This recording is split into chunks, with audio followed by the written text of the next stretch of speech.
Welcome back to the channel. My name is Steven. I'm a pharmacist. I own 52 units of real estate and I help coach people to buy their first multifamily deal.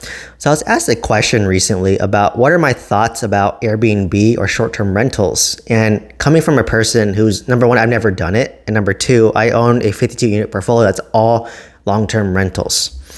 So, when I started investing in real estate back in 2017, that's when Airbnb started getting really, really popular. So a lot of people, like I think Rob, who was buying Bigger Pockets, was really big into it. I think the other guy in the real estate rookie, I think Tony, was really into it. And I know I had a guy, kind of like a accountability partner, where he got into it and he started doing Airbnbs in Arizona. And they quickly operate the business well.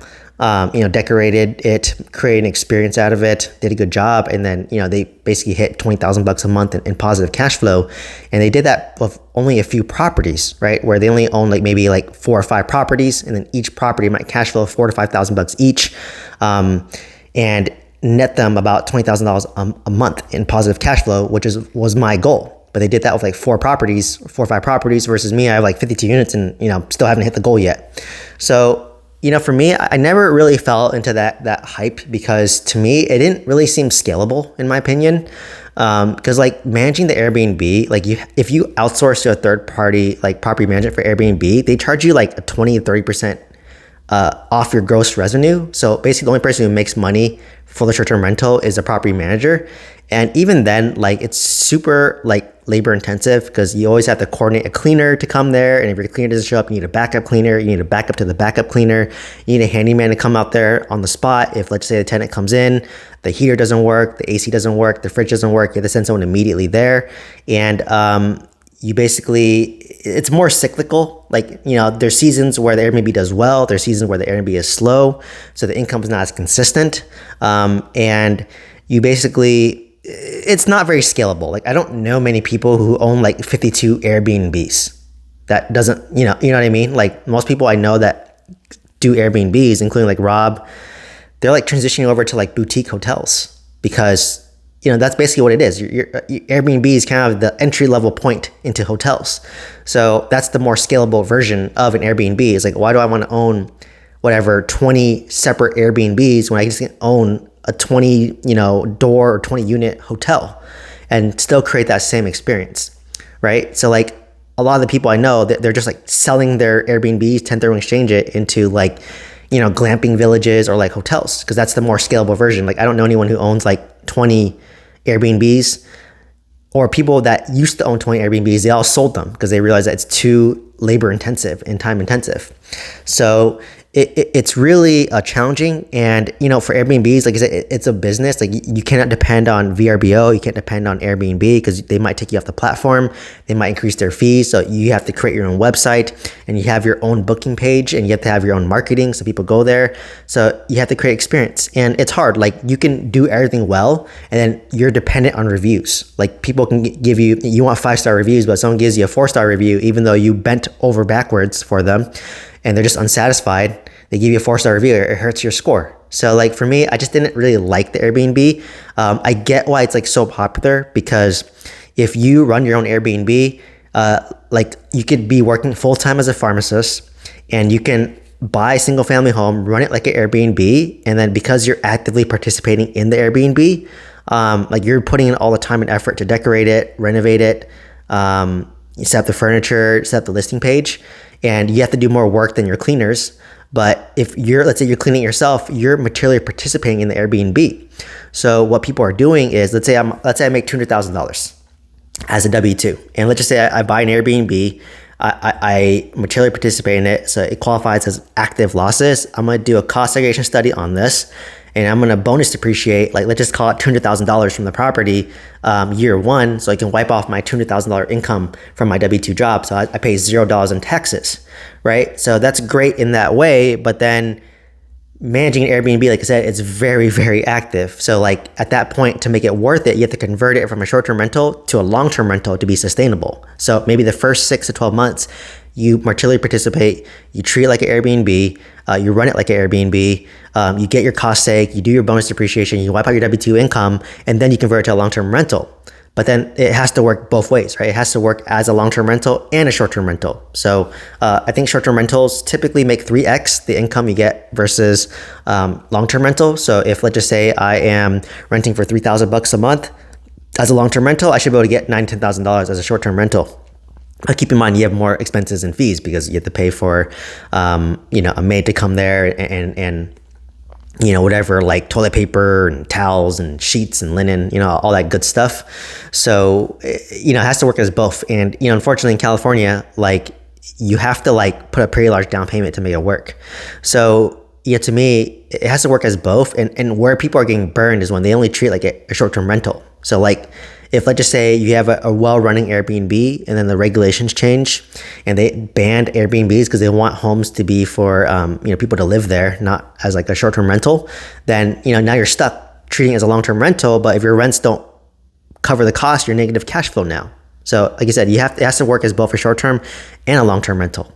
And typically that means that you're putting in like a larger down payment to make it work. And, renovating these Airbnbs to get it up to standard is expensive. It's not cheap. Like, one guy I know, he's dropped like $150,000 into the Airbnb.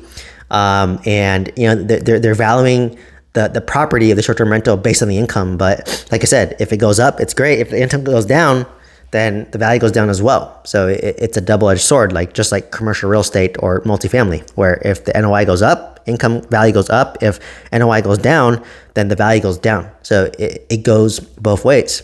So because of that, I wasn't really like attracted to it. And I always just kind of thought that like, if I have like a fourplex, 2 units can be a long-term rental, 2 can be a short-term rental. But like, as I'm looking at it, like I just feel like it sounds cool to say I own like multiple Airbnbs, but like I think just as a day-to-day operator, it sounds like too much work. Like at this point, I own 52 units and I literally spend maybe 2-3 hours a month managing my portfolio. Like it's that passive for me at this point. Like, all my single family homes are rented out. My apartments are managed by my property managers and they average probably 90% occupancies. And they just give me updates here and there if like, hey, this needs to be fixed. Do you approve it? Or what do you want to do about this? It's like super passive. Like I said, at most 2 to 3 hours a month, right? But if you own an Airbnb, you're probably spending 2-3 hours a day potentially managing that. So like for me, it doesn't fit my lifestyle. But like I said, there is value where you have it as a short-term rental, do the cost save, bonus depreciate, wipe out your W-2 income, and then convert to a long-term rental. And then you rinse and repeat that. You can be very tax advantaged, right? But like I said, you have to be willing to do that and treat it like a short-term rental for a period of time. So like, for example, I could move out of this house. It's already furnished, right? And then convert it to an Airbnb and then rent it out. But like I said, you have to treat it like an experience. Like it has to be like, it can't just be a nice house. It has to be like an experience where like something unique. Like what's the theme? Is it Pokemon themed? Is it like Ninja Turtle themed? Is it like Labubu themed? Like whatever theme it is. And that's when the craze goes up and you get more engagement. You have to create like an experience out of it, an experience that works for kids, an experience that works for adults who want a like romantic getaway. So like it's more of like a creative outlet in my opinion. So that's why I never went towards it. So like to kind of summarize, like why I didn't choose it, because I just I don't like being active in real estate. Like I went into real estate because I want passive income. Number 2 is that, I don't want to be at mercy of the regulations. Number 3 is that I don't like the cyclical nature of the income. Like I like knowing that every month I get like $3,000 from this tenant, assuming they pay. And I just think it was very scalable. So like, Airbnb is a relatively new thing. And like I said, most people I know getting into Airbnbs, they like are selling and getting out of it. So I'm like, that's kind of telling, right? That these people who are the experts at it are probably making more money selling courses about how to do Airbnbs versus their Airbnbs themselves. And that's why they're selling their portfolio and moving into like boutique hotels or like, glamping villages, right? So like just see what they're doing, not their actions. Like they're saying Airbnb is great, but I think it's great if you hate your job, you want to get out of your job. By all means, you can manage an Airbnb, but then you might start to hate managing your Airbnb because you're there 24/7. Like I would hate to get a call in the middle of the night, because the Airbnb, the tenants are more needy. And yes, you have to create systems and all that.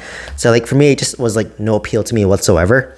Not to say it doesn't work. Like if let's just say because I was coaching a student, like let's say I had a house and then I had like an in-law suite with a separate entrance, own kitchenette, own entrance door. That's like, shares a wall. like I would maybe treat that as an Airbnb to see what income I can get and just to give it a try. If not, then just rent it out to a long-term tenant for like whatever, $1,500, $2,000 a month. So like you could try both and get your foot wet with Airbnbs that way, or you can rent a room in your house that's maybe like partitioned off, and then you can see how it is. Like we did that, we tried it, and then like we didn't really like it, like with the Airbnb. Like we just wanted we wanted privacy, and they probably want privacy too. So yeah, like it's really all there is to that, is try a low effort way to do it. And like I said, you can have a little if you have an ADU in your backyard, you can use that as an Airbnb and see how it does. So that's really all it is. Like just take a baby step. Like we tried renting out a room on Airbnb, and like we didn't like it at all. Like because like it was just weird having people coming in and out of the house. I'd rather just have a long-term tenant there that I know and get used to. But at this phase, we're not really wanting to like rent out any rooms unless we have to. So anyways, just want to get some insight as to like why I didn't choose to invest in Airbnbs. Once again, like a lot of people make money investing in Airbnbs. It's an active business. It's definitely tax advantaged for W-2 workers, but there's pros and cons to everything. And for me, I just didn't want to go down that route because it just didn't seem very scalable in my mind. So anyways, hopefully you found value from this video. Let me know what questions you have. If you want coaching, courses, mentorship, want to send me an email, click on my link tree down below. Otherwise, please like, comment, subscribe. Hope to see you in the next one. Thank you so much.